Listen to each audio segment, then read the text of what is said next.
मोठे नमस्कार छोट्या मित्रांनो, स्वागत आहे ब्लॉग मध्ये. आणि आज काय ना विषय जरा आज हाडे आज देवीचं आगमन आहे. 22 सप्टेंबर आपल्या देवी बसणार येतात.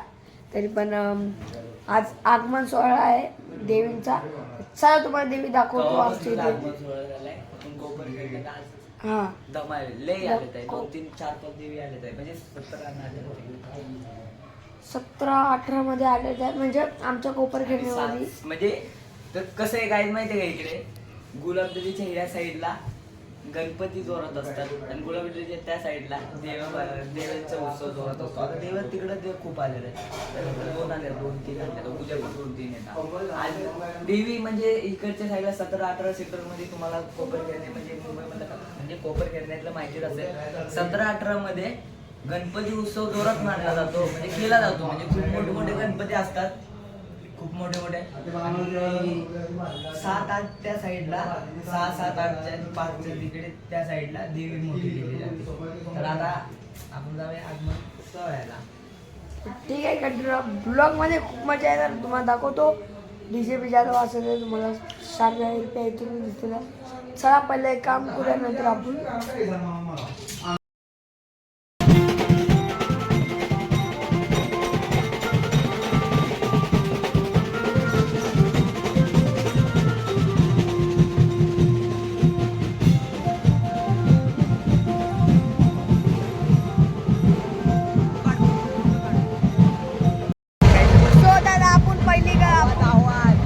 पहिली बघितली तिचं नाव होतं कोपरखेडण्याच्या दुर्गवेश. खूप आवाज आहे.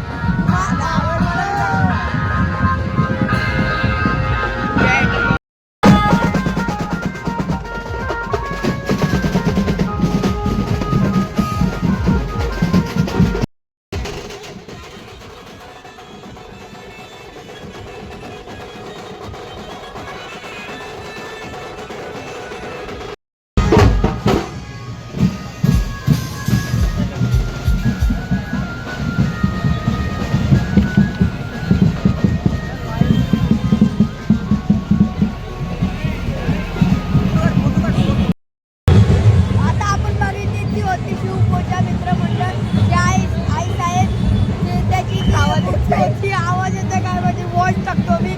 ठीक आहे, आता आपण दुसरी मूर्ती बघायला जाऊया. गर्दी खूप आहे. आणि बघा बघू शकता शर्ट बघा, पहिला शर्ट बघा ब्रो.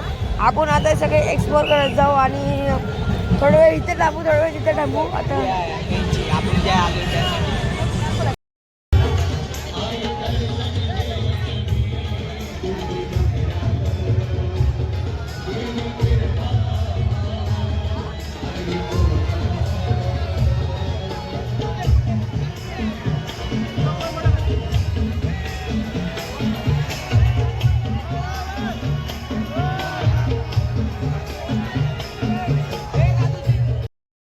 गर्दी आहे, खूप सारी लय गर्दी आहे.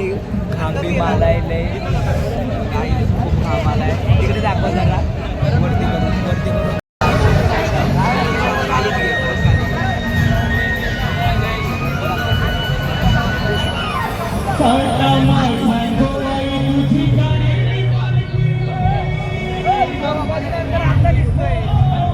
काही तो ऑर्केस्ट्रा पण आहे. ऑर्केस्ट्रा तिकडं ऑर्केस्ट्रा चालू आहे, पण ऑर्केस्ट्रा बघताच म्हणा कोणतरी मोठा सिंगर आलाय, त्यामुळं आम्हाला बघायचंय. पण तो तिथं नाही झालं.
तर आता आहे ना आम्ही आहे ना आता जस्ट सगळे देवी बघून आलो आणि खरं सांगू भाई साहेब एवढी गर्दी क्राऊड होती ना आहे बघ इथं आम्ही इथे साईडला आलो आहे इथं काहीच क्राऊड नाही ह्याच्यापेक्षा आहे ना ह्याच्यापेक्षा डेंजर क्राऊड होतं इकडं आणि आता चालू आहे घरी पहिलं नंतर जाऊया खरंच प्रेम किती माणसं करतात ना गणपतीवरती एवढी गर्दी होती ना काही तुम्हाला मी तर अक्षरशः वल्ल टी शर्ट झाले पूर्ण 2 तास आम्ही फुसलेलो त्या गर्दीत 2 तास आता बाहेर निघालो आम्ही कसे बसे ते पण आम्हाला काढले बिट्ट्यानं बाहेर कसं बस त्या क्राऊड मधनं खरं सांगू भाई एवढं मस्त होतं ना ते डीजे सेटअप म्हणजे ते तुम्हाला प्रमोद माळीच नाव होतं ना जो गायक त्यांच्या ऑर्केस्ट्रा आलेला त्यामुळे एवढी क्राऊड होतात ठीक आहे आता